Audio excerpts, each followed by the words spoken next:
আসসালামু আলাইকুম। আমন্ত্রণ জানাচ্ছি জাগো টিভিতে। আপনাদের সাথে আছি আমি মমতাজ শাহিন রুম্পা। শুরুতেই জানিয়ে দেব আপডেটগুলো। সেনাদের সতর্ক থাকার নির্দেশ ইসরায়েলের। জিম্মি মুক্তি স্থগিত করল ফিলিস্তিনি স্বাধীনতাকামী গোষ্ঠী হামাস। গাজায় ফের যুদ্ধ শুরুর প্রস্তুতি নিচ্ছেন কসাই নেতানিয়াহু। ইসরায়েলের জনগণকে বরফাত ছেদে আলাস্কায় পাঠিয়ে দিন, নেতানিয়াহু ট্রাম্পকে সৌদি কর্মকর্তার উপহাস।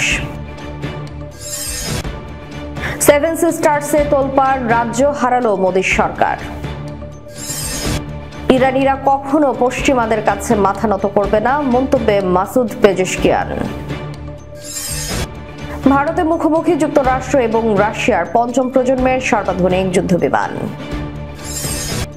নতুন বিশ্ব ব্যবস্থায় অন্যতম প্রধান শক্তি ইরান, জেনারেল বাকিরের মন্তব্য। বাংলায় মেট্রো রেল স্টেশনের নাম নিয়ে ব্রিটিশ এমপির আপত্তি, ইলন মাস্কের সহমত। শুনছিলেন শিরোনাম, এবারে বিস্তারিত। সেনাদের সতর্ক থাকার নির্দেশ ইসরায়েলের। জিম্মি মুক্তি স্থগিত করল ফিলিস্তিনি স্বাধীনতাকামী গোষ্ঠী হামাস। গাজায় ফের যুদ্ধ শুরুর প্রস্তুতি নিচ্ছেন কসাই নেতানিয়াহু। যুদ্ধবিরতি চুক্তি লঙ্ঘন করায় দখলদার ইসরায়েলের জিম্মিদের মুক্তি অনির্দিষ্টকালের জন্য স্থগিত করেছে ফিলিস্তিনি স্বাধীনতাকামী গোষ্ঠী হামাস। সোমবার এই ঘোষণা দিয়েছে তারা। এ ব্যাপারে এক বিবৃতিতে হামাসের মুখপাত্র আবু উবাইদা বলেছেন, গত 3 সপ্তাহে প্রতিরোধ বাহিনীর নেতারা ইসরায়েলের চুক্তি লঙ্ঘনের ঘটনাগুলো লিপিবদ্ধ করেছেন। দখলদাররা চুক্তির পূর্ণ শর্ত পূরণে ব্যর্থ হয়েছে, যার মধ্যে রয়েছে বাস্তুচ্যুত সাধারণ মানুষের উপর গাজায় ফেরা বিলম্ব করা, বিভিন্ন জায়গায় তাদের উপর গোলাগুলি নিক্ষেপ। এছাড়া চুক্তি অনুযায়ী গাজায় ত্রাণ পৌঁছাতে দিতেও ব্যর্থ হয়েছে তারা। আবু ওবাইদা আরো বলেছেন, অপরদিকে প্রতিরোধ বাহিনী তাদের কথা সম্পূর্ণভাবে রক্ষা করেছে। তিনি বলেন, আগামী 15 ফেব্রুয়ারি শনিবার ইহুদিবাদী জিম্মিদের মুক্তি দেওয়ার যে সময় নির্ধারণ করা ছিল সেটি স্থগিত করা হয়েছে। পরবর্তী নির্দেশ না দেওয়া পর্যন্ত এটি কার্যকর থাকবে। যতক্ষণ দখলদাররা চুক্তির শর্ত পূরণ করবে ততদিন আমরা এতে প্রতিশ্রুতিবদ্ধ থাকব। হামাসের এই ঘোষণার পর সেনাদের সর্বোচ্চ সতর্ক অবস্থানে থাকার নির্দেশ দিয়েছেন দখলদার ইসরায়েলের প্রতিরক্ষা মন্ত্রী ইসরায়েলের কাজ। তিনি জানিয়েছেন তারা যে কোনো কিছুর জন্য প্রস্তুত আছেন। ইসরায়েলের কাজ বলেছেন, হামাসের জিম্মিদের মুক্তি স্থগিত করার ঘোষণা যুদ্ধবিরতির সুস্পষ্ট লঙ্ঘন। আমি প্রতিরক্ষা বাহিনীকে যে কোনো পরিস্থিতি ও ইসরায়েলি কমিউনিটি রক্ষার জন্য সর্বোচ্চ সতর্ক অবস্থানে থাকার নির্দেশ দিয়েছে। এদিকে হামাস ও দখলদার ইসরায়েলের মধ্যে গত 19 জানুয়ারি থেকে যুদ্ধবিরতি শুরু হয়। এটি 3টি ধাপে করা হয়েছে। এর প্রথম ধাপের মেয়াদ 42 দিন। চুক্তির শর্তে বলা আছে, প্রথম ধাপের 16তম দিনে দ্বিতীয় ধাপ নিয়ে আলোচনা শুরু হবে এবং এই ধাপ শুরুর মাধ্যমে গাজায় স্থায়ীভাবে যুদ্ধ বন্ধ হবে। তবে ইসরায়েলি কয়েকটি সূত্র সংবাদ মাধ্যম হারেসকে জানিয়েছে, নেতানিয়াহু যুদ্ধবিরতির দ্বিতীয় ধাপে যেতে চান না। তিনি গাজায় আবারও যুদ্ধ শুরুর প্রস্তুতি নিচ্ছেন। দ্বিতীয় ধাপের আলোচনা করতে কাতারের দোহায় একটি প্রতিনিধি দল পাঠিয়েছেন নেতানিয়াহু। তবে তাদের দ্বিতীয় ধাপ কার্যকর নিয়ে আলোচনার কোনো ক্ষমতা দেওয়া হয়নি। ইসরায়েলের জনগণকে বরফাচ্ছাদিত আলাস্কায় পাঠিয়ে দিন, নেতানিয়াহু ট্রাম্পকে সৌদি কর্মকর্তার উপহাস।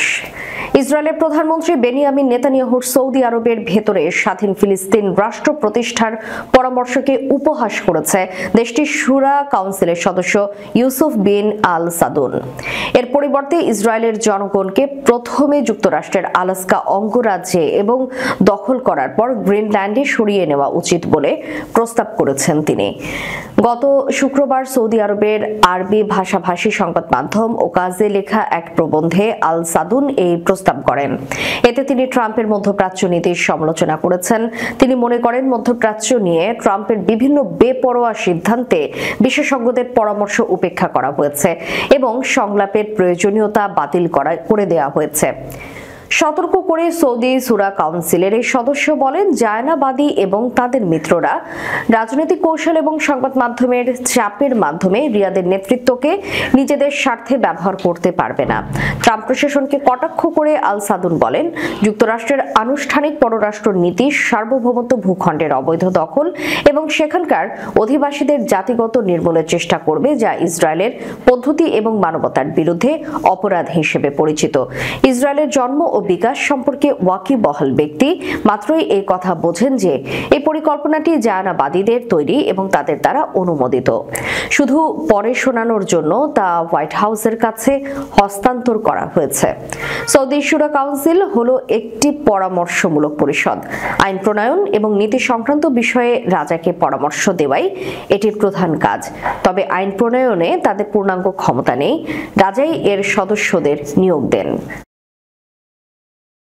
এদিকে সেভেন সিস্টার্সে তোলপাড়, রাজ্য হারালো মোদী সরকার।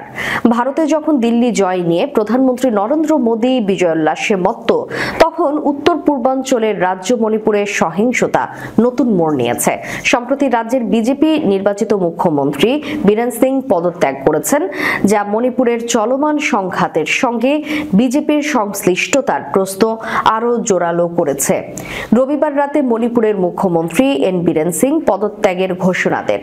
এর আগে দিল্লিতে ভারতের কেন্দ্রীয় স্বরাষ্ট্রমন্ত্রী অমিত শাহের সঙ্গে বৈঠক শেষে তিনি ইস্তফলে ফিরে রাজ্যপালের কাছে পদত্যাগপত্র জমা দেন। দলের অভ্যন্তরীণ এবং বাহ্যিক চাপের মুখে ছিলেন তিনি। কংগ্রেস বিধানসভায় অনাস্থা প্রস্তাব উত্থাপন করায় তার ক্ষমতা হারানো অনেকটাই নিশ্চিত হয়ে গিয়েছিল।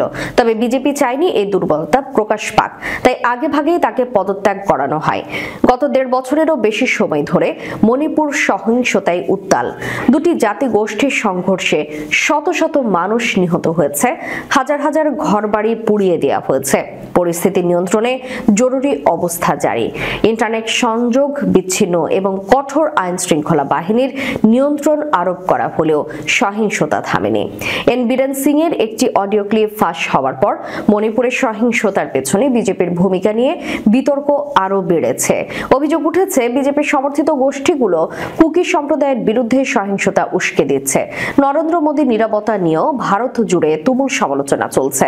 মণিপুরের চলমান সহিংসতা, রাজনৈতিক অস্থিরতা এবং বিজেপির ভূমিকা রাজ্যটিকে আরো অনিশ্চয়তার দিকে ঠেলে দিয়েছে। গোয়েন্দা প্রতিবেদন অনুযায়ী বিচ্ছিন্নতাবাদী গোষ্ঠীগুলো মণিপুরের স্বাধীন রাষ্ট্র প্রতিষ্ঠার চেষ্টা চালাচ্ছে। পাশাপাশি মিয়ানমার থেকে শত শত সশস্ত্র যোদ্ধার প্রবেশের খবরও পাওয়া গেছে।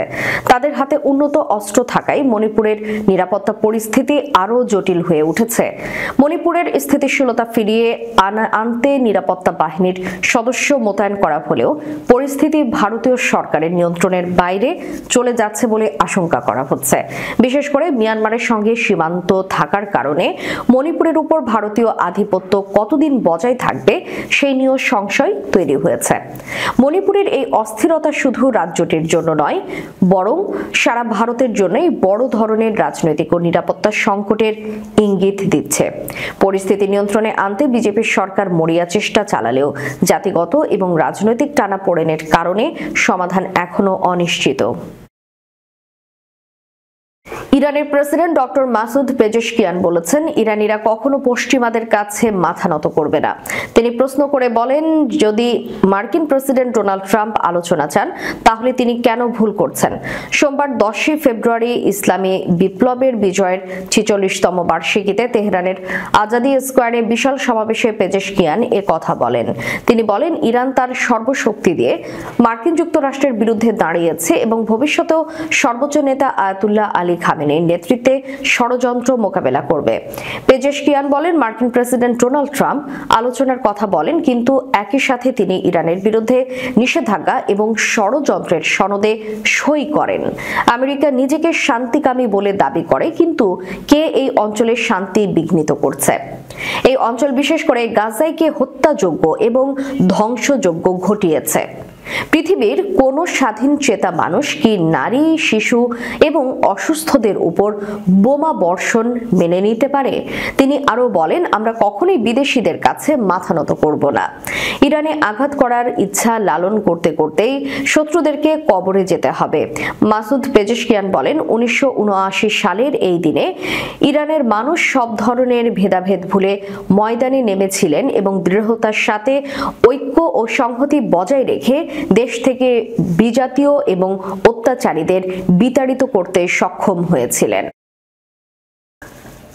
ভারতে মুখোমুখি যুক্তরাষ্ট্র এবং রাশিয়ার পঞ্চম প্রজন্মের সর্বাধুনিক যুদ্ধবিমান। রাশিয়া ও যুক্তরাষ্ট্রের সামরিক শক্তি নিয়ে আলোচনা থাকে সব সময়। দেশ দুটির কাছে থাকা অত্যাধুনিক সব যুদ্ধবিমান নিয়েও মানুষের আগ্রহের কমতি নেই। এবার ভারতে প্রথমবারের মতো মুখোমুখি হয়েছে রুশ ও মার্কিন দুই যুদ্ধবিমান। ভারতীয় সংবাদ মাধ্যম এনডিটিভি জানিয়েছে, সোমবার বেঙ্গালুরু ইয়েলাহাঙ্কা বিমান ঘাঁটিতে শুরু হয়েছে এশিয়ার বৃহত্তম এয়ার শো অ্যারো ইন্ডিয়া। ভারতের এই এয়ার শোতে অংশ নিয়েছে পঞ্চম প্রজন্মের সবচেয়ে উন্নত যুদ্ধ বিমান হিসেবে বিবেচিত রাশিয়ার Su-57 এবং যুক্তরাষ্ট্রের F-35 লাইটনিং 2। এনডিটিভি জানিয়েছে, 4 দিনের শোতে প্রতিদিনই এরিয়াল ডিসপ্লেতে অংশ নেবে Su-57 এবং F-35 লাইটনিং 2 যুদ্ধবিমান। ইরান এবং ইরানের জনগণ বর্তমান নতুন বিশ্ব ব্যবস্থার এক অন্যতম প্রধান শক্তি বলে মন্তব্য করেছেন ইরানের সশস্ত্র বাহিনীর প্রধান মেজর জেনারেল মোহাম্মদ বাকেরি। আগামী 12 ফেব্রুয়ারি ঐতিহাসিক 22 বাহমান উপলক্ষে দেওয়া এক বার্তায় এই মন্তব্য করেন।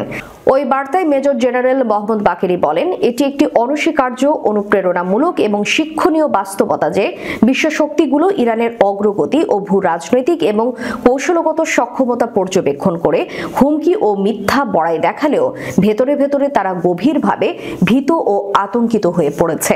তাদের অনিবার্যভাবে এমন একটি বিশ্ব শক্তির নয়া ব্যবস্থা গ্রহণের জন্য নিজেদের প্রস্তুত করতে হবে, যার অন্যতম প্রধান স্তম্ভ হিসেবে বিবেচিত হবে ইরান এবং ইরানিরা। ইরানি সশস্ত্র বাহিনীর প্রধান আরো বলেন, আমেরিকা ও পশ্চিম শিবিরের শয়তানি আধিপত্য থেকে ইরান ও ইরানিদের মুক্তির দিন আজ। ইরানের ভূমিকে একটি অনস্বীকার্য বৈশ্বিক শক্তিতে রূপান্তরিত করার জন্য ইরানিদের পবিত্র জিহাদের সূচনার দিন আজ। প্রতিরক্ষা সহ অসাধারণ সামরিক প্রতিরোধ, জ্ঞান, বিজ্ঞান এবং প্রযুক্তির একচেটিয়া আধিপত্য ভেঙে ফেলার ক্ষেত্রে ইরানের উল্লেখযোগ্য অগ্রগতি এবং অসামান্য সাফল্য একজন সাহসী এবং জ্ঞানী নেতৃত্বের আধ্যাত্মিক দিক নির্দেশনাও ইসলামী বিপ্লবকে সুরক্ষিত রেখেছে বলে উল্লেখ করেন জেনারেল বাকেরি। লন্ডনের হোয়াইট চ্যাপেল মেট্রো রেল স্টেশনে ইংরেজির পাশাপাশি বাংলা ভাষায় সাইনবোর্ড লেখায় আপত্তি জানিয়েছে এক ব্রিটিশ এমপি। তার আপত্তির ব্যাপারে সমর্থন জানিয়েছেন যুক্তরাষ্ট্রের টেক বিলিয়নিয়ার ইলন মাস্ক। লন্ডনের গ্রেট ইয়ারমাউথের এমপি রুপার্ট লো তার এক্স অ্যাকাউন্টে হোয়াইট চ্যাপেল স্টেশনে সাইনবোর্ডের ছবি পোস্ট করে লিখেছেন, এটা লন্ডন, এখানে স্টেশনের নাম ইংরেজিতে এবং কেবল ইংরেজিতে থাকা উচিত। লিয়ারের এই বক্তব্য নিয়ে মিশ্র প্রতিক্রিয়া জানিয়েছে তার অনুসারীরা। কেউ কেউ তার মতের সমর্থন করেছেন, আবার কেউ কেউ দুই ভাষায় সাইনবোর্ড থাকার ব্যাপারে সমর্থনের কথা জানিয়েছেন। এক্সের মালিক মাস্কও এই পোস্টটিতে মন্তব্য করেছেন। তিনি এমপি রুপার্ট লো এর বক্তব্যে সমর্থন জানিয়ে লিখেছেন, ইয়েস। উৎস ডেইলি স্টার। দর্শক, শেষ করার পূর্বে সংবাদ শিরোনামগুলো জানিয়ে দিব আরো একবার। সেনাদের সতর্ক থাকার নির্দেশ ইসরায়েলের। জিম্মি মুক্তি স্থগিত করল ফিলিস্তিনি স্বাধীনতাকামী গোষ্ঠী হামাস।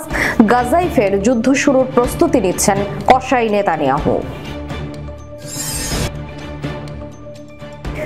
ইসরায়েলের জনগণকে বরফাত ছিদিয়ে আলাস্কায় পাঠিয়ে দিন, নেতানিয়াহু ট্রাম্পকে সৌদি কর্মকর্তার উপহাস। সেভেন সিস্টার্সে তোলপাড়, রাজ্য হারালো মোদীর সরকার। ইরানিরা কখনো পশ্চিমাদের কাছে মাথা নত করবে না, মন্তব্যে মাসুদ পেজেশকিয়ান। ভারতে মুখোমুখি যুক্তরাষ্ট্র এবং রাশিয়ার পঞ্চম প্রজন্মের সর্বাধুনিক যুদ্ধবিমান। নতুন বিশ্ব ব্যবস্থায় অন্যতম প্রধান শক্তি ইরান, জেনারেল বাকেরির মন্তব্য। বাংলায় মেট্রো রেল স্টেশনের নাম নিয়ে ব্রিটিশ এমপির আপত্তি, ইলন মাস্কের সহমত। এতক্ষণ আমাদের সাথে থাকার জন্য ধন্যবাদ। আল্লাহ হাফেজ।